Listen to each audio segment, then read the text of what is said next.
Hello and welcome to ADTV, and today we've come down to talk you through some very simple but hopefully effective feeder fishing tactics. Now, for anyone who's not sure what feeder fishing is, basically as the name suggests, it's a little device that allows you to apply bait or feed to the swim every time you cast out, and that's probably where it gets its name from. So hopefully we'll talk you through some simple tips. We're going to go through the very basics of it.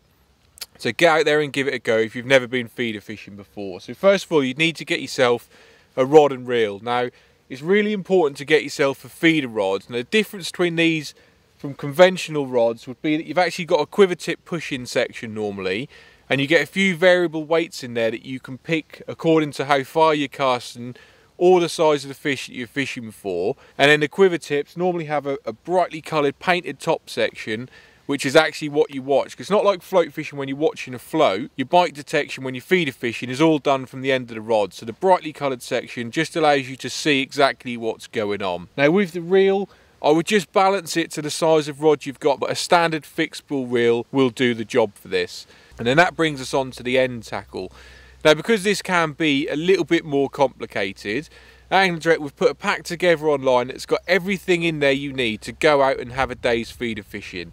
Now, failing that, you could pop into any of the stores across the country. The staff in there will be more than willing to kit you out, and again, you'd be ready exactly like we are now to start your session once you've purchased the bits that you need. So we'll talk you through first of all of actually how to set it up. So it really is simple. First of all, what we'd put on the line is a feeder bead. That's a nice protective plastic bead that stops abrasion of the feeder. And on there is a little clip that allows you just to quickly change the different weight or different style of feeder if you wish to throughout the session. The next thing we put on is a quick change bead.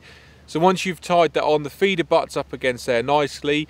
And the beauty about this is a little hook on there that allows you to change your hook length. So whether you wanted to fish a banded hair rig, a normal hair rig, a standard hook to nylon, you just loop to loop your different hook length choice on, and it is just done in superb speed. And that is it, it's all set up. So that is so simple, you can't get more simple than that. But I guess one of the main choices of things to pick when you're feeder fishing is the actual feeder that you're using. Now, with the basics of feeder fishing, there's two styles of feeder that you'd probably choose from. First of all would be the block end feeder. It's also known as a maggot feeder because you'll be using maggots in it. So it's a blocked at both ends, as the name suggests, with holes around it. You'd literally snap the cap off, fill it up with maggots, cast it onto your chosen spot, and they'd slowly come out of those holes, and you'd feed your peg, and hopefully it wouldn't be long until you were catching fish. So that's one style. Now the other style would be an open-ended feeder, which comes in a couple of variations. You can either get a cage feeder or just a plastic open-ended feeder. So we'll talk to you through where and why you'd use each particular one. So we'll start off with the cage feeder, which would be the ideal feeder to use if you wanted to fish in shallow water. Because there's more surface area for the water to attack the feeder, it actually comes out quicker. So anywhere from, I would say, 4 foot or less, I'd use this. And if you were fishing deeper water, I'd perhaps switch into the open-ended feeder or a plastic feeder, which has less area for the water to attack. Hence, it gets your bait down to the bottom better before the water starts attacking it and making it come out of the feeder. So they're the different reasons or the styles that you'd use. Now on to bait choices with the open-ended feeders. It really is up to you. Now obviously conventionally they're ground bait feeders, so I would always use a form of ground bait, and then to that ground bait you just mix some water in there, get it to a nice sticky consistency to nip in the feeder gently, and you can add to that whatever you want. So if you want to put some corn in there, some pellets, literally it really doesn't matter. You can add to that whatever you want, whether you make a little sandwich of ground bait either end and bait in the middle, or you just mix all that bait with your ground bait. And then, like I said, you're casting that in the same spot and you're building up a real competitive area of all manner of different goodies that you've chosen to put in your feeder. So it really does work well. Once you've got all that sorted, you're set up, you've chose your feeder, you've got your bait ready, it's getting that cast in the same spot. So as we said, every time you cast, you're feeding your swim. So you want to make sure you're casting in the same spot. Now the easiest way to do that would be pick yourself a far bank marker.